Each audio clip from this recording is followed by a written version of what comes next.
Hello and welcome back to the Socrates channel. Today we're going to cover how the UK government is now looking to take control of YouTube, essentially. So you're watching this on YouTube, and this channel, as many other political channels in the next decade or so, might disappear if this comes to be true. So we're going to cover this today, and we're also going to tell you how you can help stop this happen. So please like, share, subscribe, especially share, especially if you're in the UK. Send this to other people, even if it is just the one section of the video on how they can help.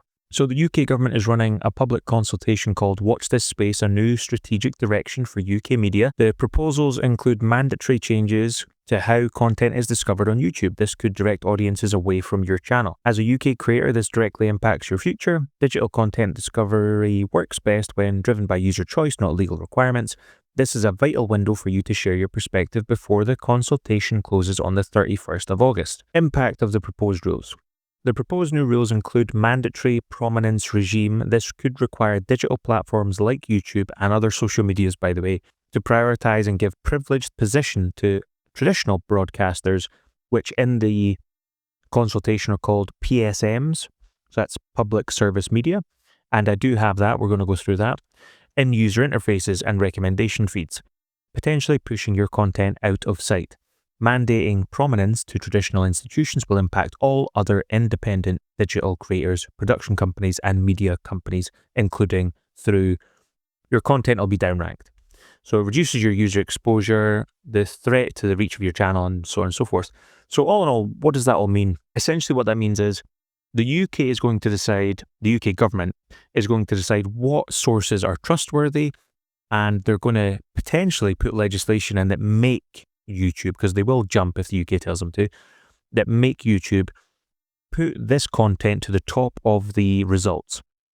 Now, of course, you've got options to block these PSM channels because maybe you don't trust them. That is entirely up to you, but I can't advocate for that.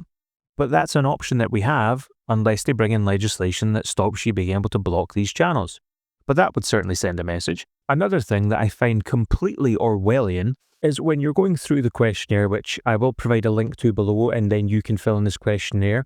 Some of the questions they ask, you cannot disagree with. So they ask for your opinion, and then you cannot disagree with it. So what do I mean? So how often do you encounter news you feel is untrustworthy when online? Rarely, because I'm very stringent about who I pick, and if I see something that I think is untrue or misinformation, I Google it and I search it up myself to see if this person has exaggerated something, and more often than not, the people I follow are pretty accurate. Do you believe trustworthy news content should be more visible on social media? Now, you notice how trustworthy there has the two quotation marks around it?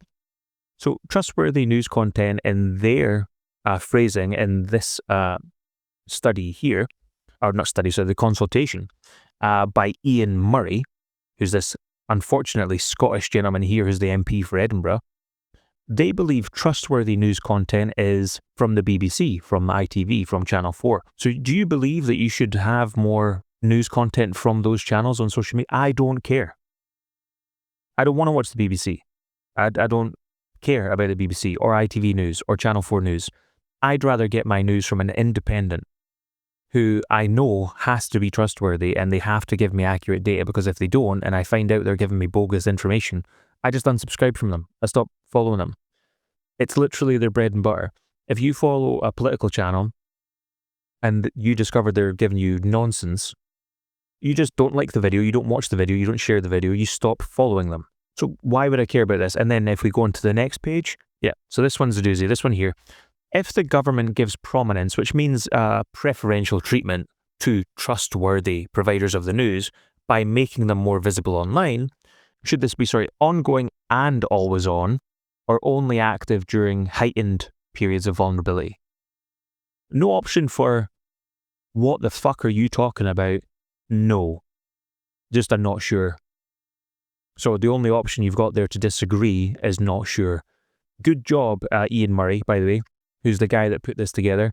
Great job allowing the general public to put their sentiments across in your questionnaire by only dictating questions that don't allow disagreement. A true socialist definitely. Not only do socialist people want to control all the means of production, they also want to control thought as well. So that's great.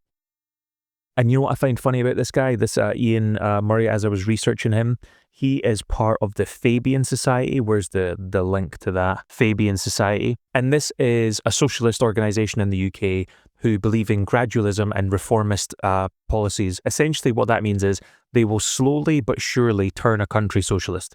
That's the way I read that. If that's wrong, feel free to correct me below. But that's the way I read that. And Ian's certainly not doing any favours towards socialism, and prove me wrong here by what he's doing.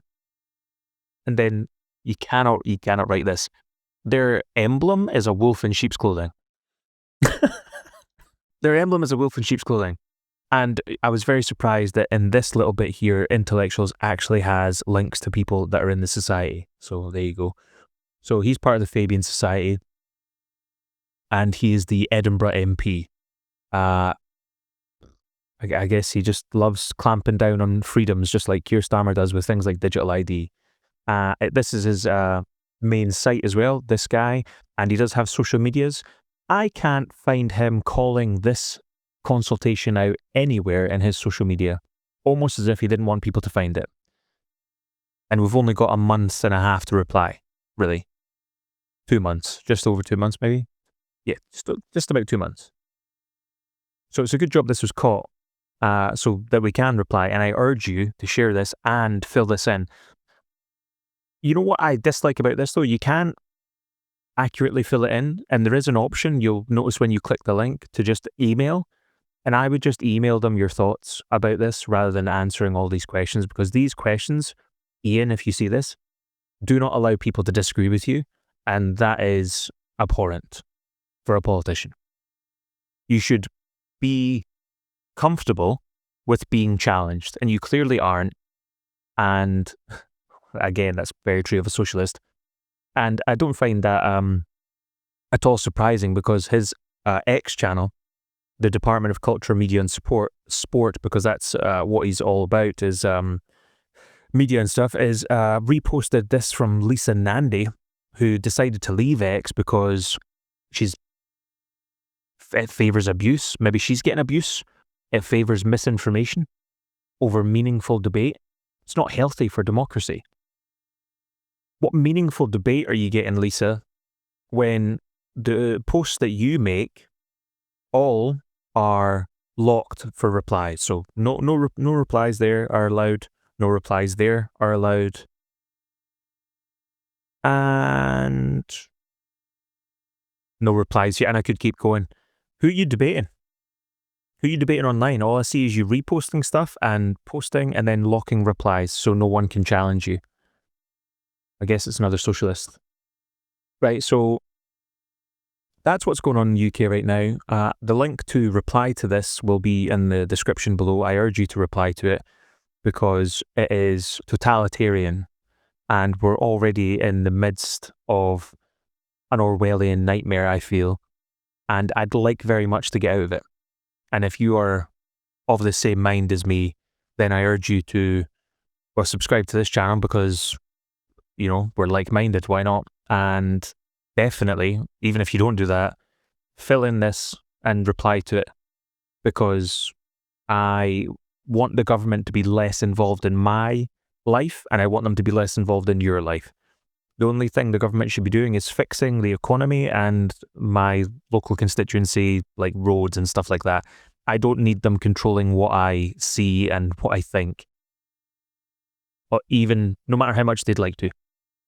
Anyway, I'll catch you guys in the next one.